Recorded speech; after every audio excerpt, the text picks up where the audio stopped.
Welcome to yet another episode of Headlines Reporter Talk Show. Today we have Amijas, an extremely distinguished person in his own right, an industrialist turned author, Mr. P Gupta, whose book Turnaround India was released first time by Mr. Narendra Modi. So you can think of it, it's not just a simple book or yet another book. It has got something. And as you all know that for the last 2 years, all of us have been going through a very challenging times, so to say. And still we do not know what's up in store going forward. Mm-hmm. Maybe our GDP will come down. Why maybe it will come down? Because of the time that we have gone through. Then we'll have a kind of foreign exchange shortage also. Sovereign ratings will also come down. Foreign investment will eventually come down also. So all this taken together, we need the economy needs a solution which is out of the box. Since you have written these books with full of innovative suggestions, may I start with you by asking, what is the kind of out of the box solution that we need at this point in time? When among several other ideas, one idea I had suggested looking into the present situation, that is the gold monetization scheme. Right. Because India private gold stock is exceeding 25,000 tons, which is highest in the world. No country has got so much of private gold stock.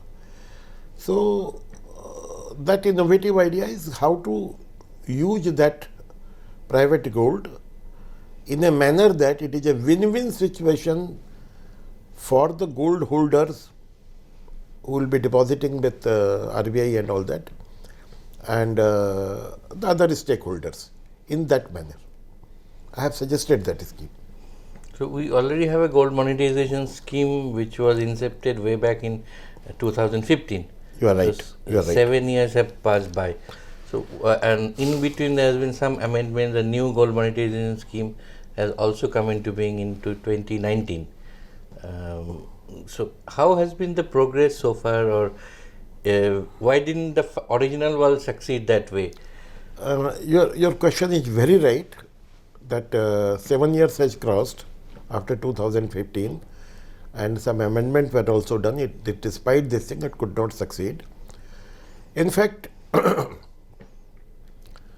I believe that the concept was all right, but probably the detailed working was somehow missing, because first thing is that depositor, it is not so viable for the depositor because it is not liquid scheme. It is for fixed year deposits, 1 to 3 years, 3 to 5 years, 5 to 7 years, 7 to 12 years and all that. So people want that whenever they want to withdraw, they should be allowed that thing, which is not provided here. Easy liquidity. Easy liquidity, you are right. And another was the tax hazards. The tax implication should be predictable, which was missing. And on top of it, it is neither viable for banks nor viable for government. So any unviable scheme, financially viable, what I mean to say. Why I am saying financially not viable? Considering the inflation in the gold price. Inflation in the gold price and interest to the depositors and then service charges and all that, by virtue of which the overall cost of the scheme was going very high. So with unviable scheme, the focus was also, government focus was also missing, and they switched over to some other sovereign bond, gold bond and all that, instead of focusing on this thing. But I am sure if it is done in a manner which I have prescribed in my book, then it could be a game changer.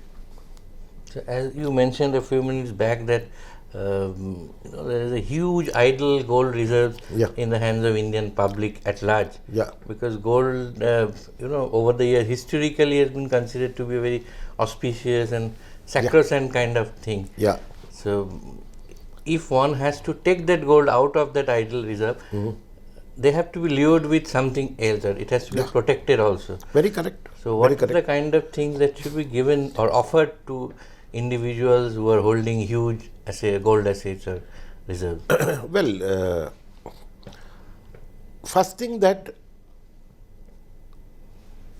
I have been suggesting unusable jewelries and idle gold, Right. not the usable jewelries and all that, which, to my opinion, of course, no concrete data is available, but various estimates and all that, it could be exceeding 10,000 tons, and it is increasing day by day, every year. First thing that they have to be, scheme has to be liquid. Any day they want, they can encash it. I have suggested the same thing over there, and suitable model, okay, how to do it this way. Number two, it has to be obviously interest bearing and all that. And third thing, in the existing scheme, the melting charges and all that has to be borne by the depositors. That should not be applicable to them. And as I told, tax matter should be clearly resolved. There should be predictable tax, and tax has to be designed in a manner that it is acceptable to the public. I have given a solution within the legal framework. Save and accept that for first 2 years, give some incentive over the legal framework, then you follow the legal framework. Minor incentives, not some major incentives and all that. That I have suggested. This has to be dissimilar to long-term capital gains tax imposition? Yes, exactly, you have rightly told. First thing, that there are certain exemption limits.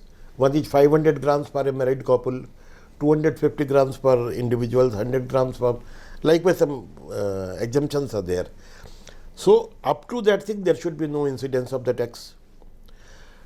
Beyond that thing, what I have suggested, that if you ask that, give me the purchase invoice, nobody can give, because most of the gold is inherited from the family, ancestor.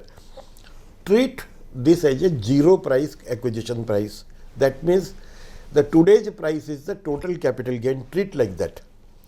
And long-term capital gain, you charge 10%. Now, if anybody has purchased, he has got a purchase invoice and all that, let him go and take the refund from the income tax department. So, this is what I have suggested within the legal framework. Of course, religious trust should be exempted totally, irrespective of the quantity. And number two, that I have suggested that for 2 years, government may consider, instead of 10%, as an incentive, I am putting the 5%. 1 year or 2 years, depending upon the response and all that. So, this is about the... But if you mentioned that religious trust should be completely out of the purview of this long-term capital gain. Yeah, that is what my suggestion. But maybe partially, because they also hold... Well, those nitty-gritty government can decide. This is what I have suggested. I have suggested. Because rather I have also suggested this thing. 1 year interest you pay in advance, and lock-in period will be 1 year only. After that, if you want on demand any day, you can come and take the physical gold.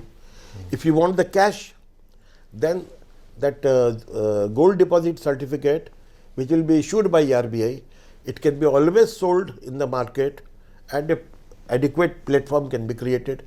So, practically there is no lockdown. Today they have deposited, tomorrow if they want to sell it, then in the cash they can go in collect the market. They want the gold back, then they have to wait for 1 year. But they did not wait for 7 years, 10 years as in the present scheme and all that. So, this is for this purpose. Now, coming to bank, I have totally isolated that they will be acting on behalf of RBI, and they should get the service fee. I have suggested some service fee, and in my calculation that the earning will be about 63,000 crores is coming for over a period of 5 years in my calculation. Now, everything is to be borne by RBI.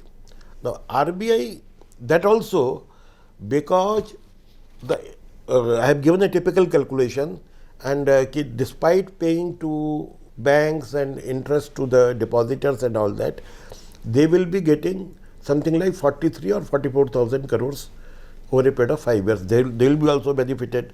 Now coming to government, in my estimate, within a period of 5 years, 12.5 trillion rupees is a conservative estimate. That much low cost, long tenure funds they can collect it from here. And not only that, the capital gain tax, I have estimated that about 1 trillion, 1 lakh crore, that will be also coming to the government. So that means everybody is in a win-win situation. Win-win situation. Nobody is loser.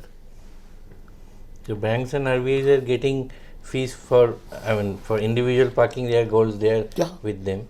But those, each and every transaction should be reflected in RBI's balance sheet also, no? To make things. In RBI balance sheet, very good question. In RBI balance sheet, this will be a domestic liability, but international assets, forex reserve. Currently, whatever reserves they are holding, those are international liability and international assets.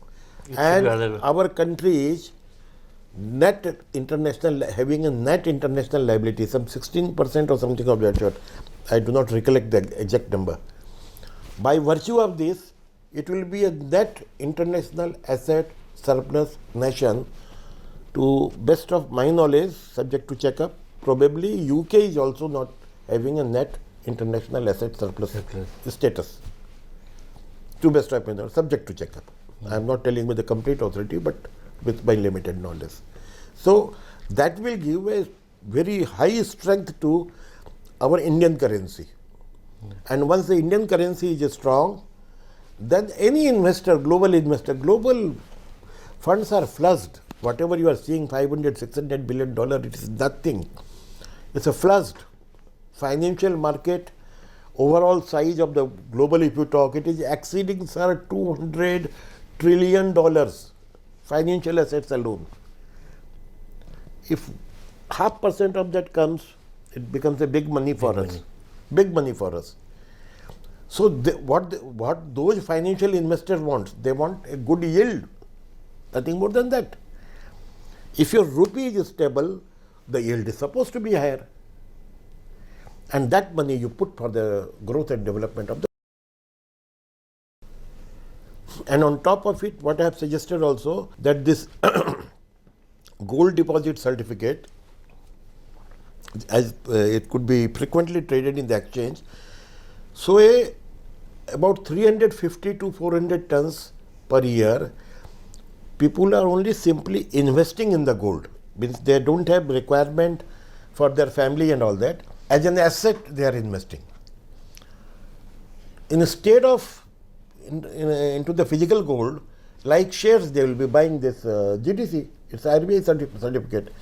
Import will come down. Balance requirement for the jewelry. This gold can be sold to the jewelers or can be given on lending basis. So that import of gold also will come down. I have estimated that within 2 to 3 years it should become zero. That itself will contribute, push the growth, reduce the trade deficit by 2.1% of GDP and push the growth. Overall growth of GDP, in my view, in a 3 to 5 years time, should be 3.5 to 4.5%. So on one hand, in terms of liquidity, it will be as good as equity. On the other, at one go, it will change India's status from being international asset surplus. And gold import will also come down substantially. Thereby, whatever reserves we have, we can put it to productive and effective uses for development and infrastructure purpose. That is a caveat, this thing, that whatever funds we are getting, that should be productively utilized, including the building of the human capital, that is education, health and all that. That should be utilized. And to make it a transparent practice, it should be reflected on RBI's balance sheet so that one can keep track of what is the surplus from gold reserves. And I have suggested that at least 50% stock you should always maintain. 50% stock should be maintained. Though it may not be required, but for at least 2, 3, 4 years, it's not that whatever gold is coming, you are selling it off and all that. Whatever deposit you have, at least 50% you should maintain a reserve stock. Gradually, you can cut down to 25%, depending upon the situation and all that. So it might give some incentive to jewelers also to put their whatever it is they have. Jewelers, government has done the right thing in this revamped this thing. They have included in their team. Those should be included because they enjoy the trust of the depositor. Those should be included. They can be made a sub-agent of bank. That's for what I was depositing. coming to. Yeah, depositing this thing. That's the right step government has taken. Recently in the revamp. But they're still not sub-agent of the banks per se. Yeah. They enjoy. The depositor will say, हाँ नहीं आप कर दीजिए चिंता नहीं है. Okay, I'll do it. So they will also have a surplus fund in their hand. Yeah. They will get the service fee for this thing, whatever doing this thing. They will get the gold on a loan also, or multiple business opportunities are with them. It's good that all the stakeholders should be taken in the team. That is how the nation grows. A lone government or a lone bank, they cannot do. Everybody should be taken into the team. It's ultimately good for the nation. So from moving on from gold monetization scheme to another problem area, which is also your pet subject as I was going through the book, lands. The acquisition of land or having land for industrial purposes, that's a major problem wherever you go across the country. So, particularly forest land, tribal lands. So, what kind of reforms that you would recommend so that, for mining, for industrial purposes, there is no dearth of land? We have to understand that unlike other nations, two typical things are with India. We have 16% population of the world, but land 2.6% only. That means per capita land is low, very low, could be less than 1/5. Another thing is, unlike other nations, most of the land is in the private hands. I mean, not in the government hands. Majority of them. And fragmented lots, plots and all that. Under this situation now, lot of projects are held up. Even the infrastructure projects, they are not able to take it up. So we have to do something out of box manner and all that. I propose the first thing, which might be a controversial, that some portion of forest land should be released. Now this appears to be very highly controversial. Like I'm not bothering about the environment and all that. It's not that, sir.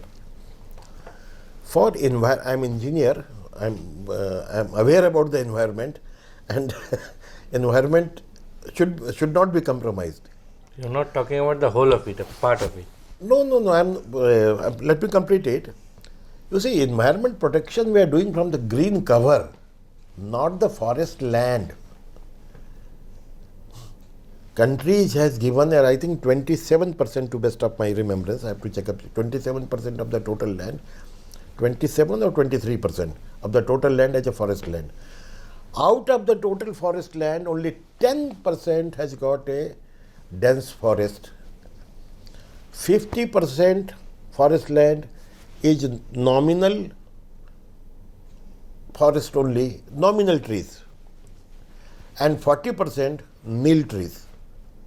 There is no tree. अरे भाई आप 2% कम से कम उस पर release कर दीजिए, and for balance you develop the forest in the balance land.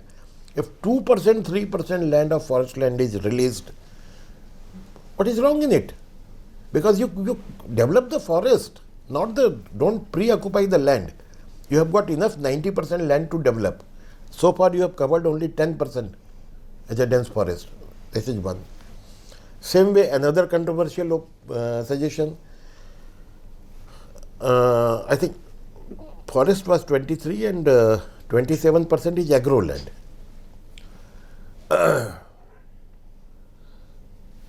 As per need, some quantity of agro land should also be released. You can say that again controversy ki how agricultural land can be released and all that. See, our productivity when I say so much of tons per acre is 50%. That means if we release some land also and increase the productivity, our food security is not affected. To keep the more fertile land for agriculture purpose. Yeah.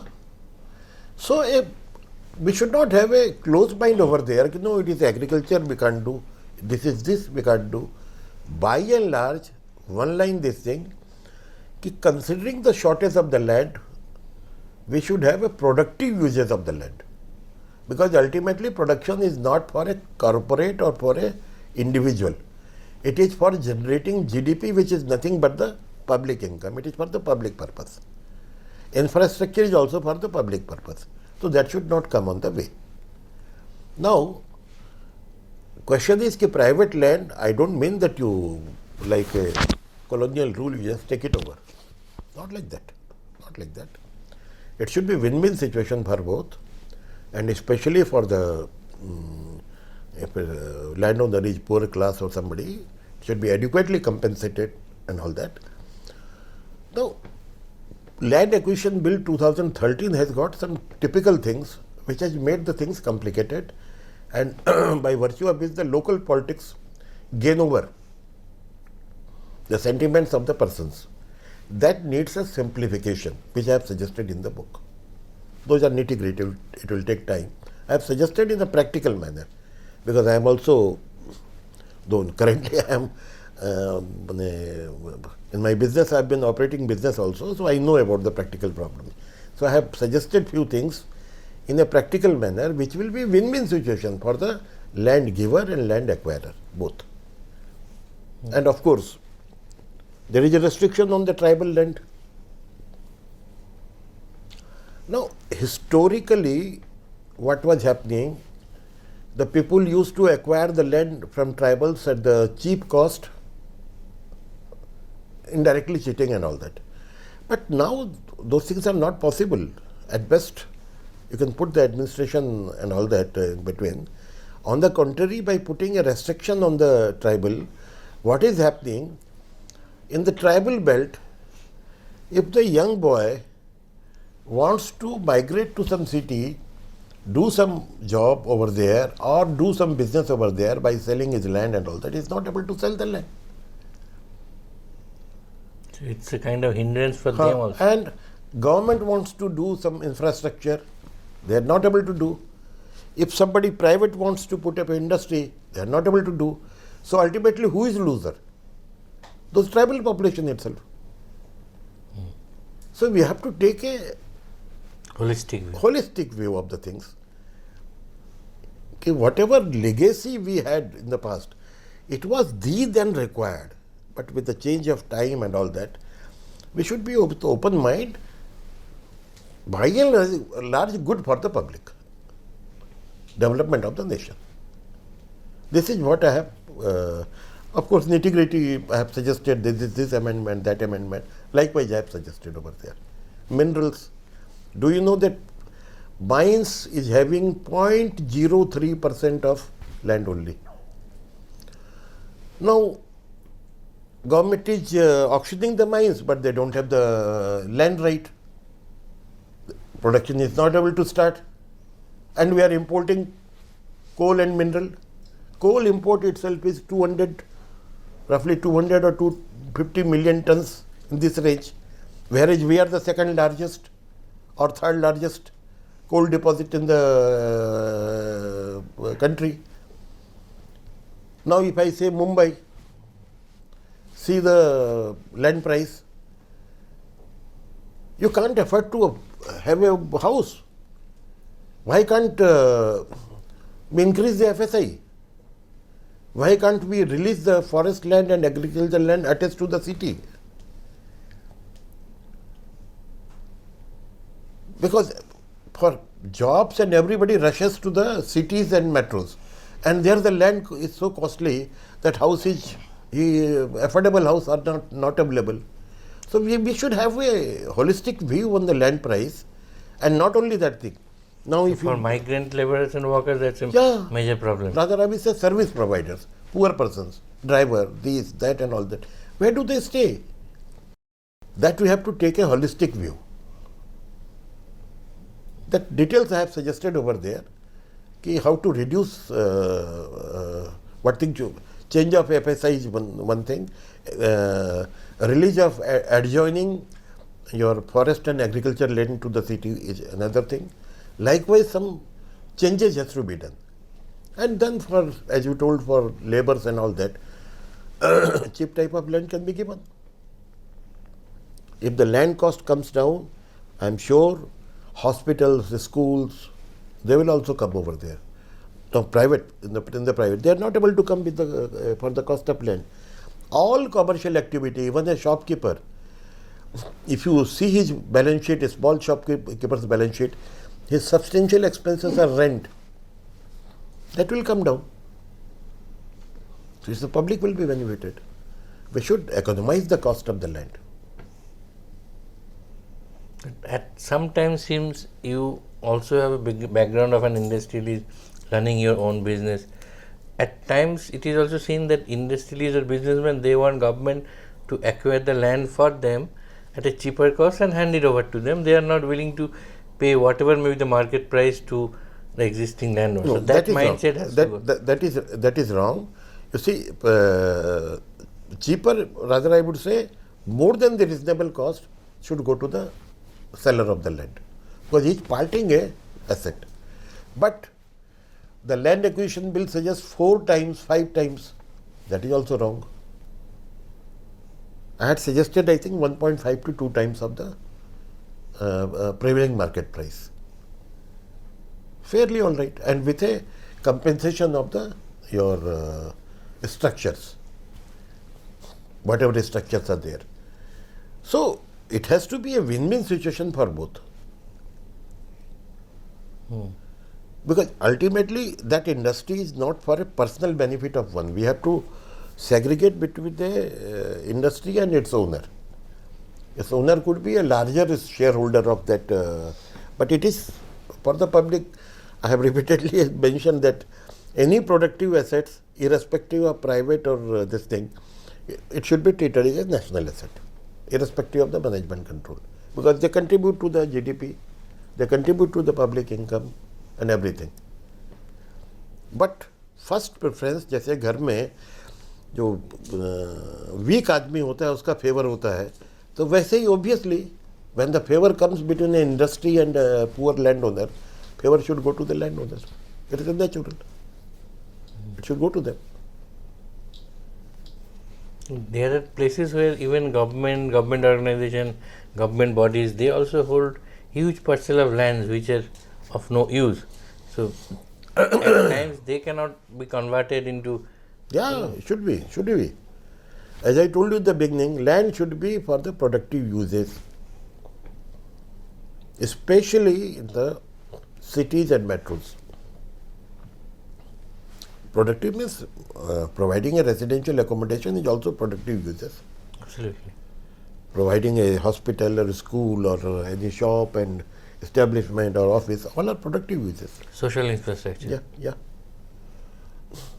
Railways also have huge parcel of lands. All They have to across keep the- something for their future expansion and all that, but they can better identify which can be released and all that. But for expansion and all that, they have to keep some surplus land. Like any other industries, they keep some land for expansion and all that. A holistic policy has to be done, taking, there should not be too much of restrictions. Those should be removed, to my opinion. So coming to railways, that suddenly it has come to my mind. You have some thoughts on railways also, because a lot of talks are on, Yeah. on railways privatization, private. That has been So what are your thoughts on my pet chapter. In fact, I wonder whether you have so much of time. Very briefly, just Only brief I'll say.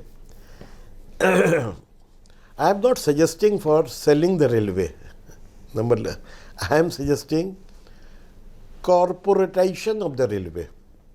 The entire railway activities to be subdivided into 6 corporates, and those corporates may be listed. Why listing I am telling? Some 5%, 10%, whatever as per the SEBI norms is required, let it be go to the public. It does not amount to selling. If somebody says it's selling, no. It is a public sector and public is a 5-10% holding, management control and everything with this thing. Why I am suggesting this thing? If you see the share of goods traffic by railway, it was 86% at the independent India, 1947. Now it has come to around 25-26%. Balance is taken over by the road sector. Now you can say that what is harm in it? Our logistic cost is 2 to 3 times in comparison to the other countries. And this constitutes about 15 to 20% of the finished goods price. So we are not competitive in the logistic price. That becomes a causes inflation, causes incompetitiveness in the export. So as to overcome this thing, railway needs massive investment.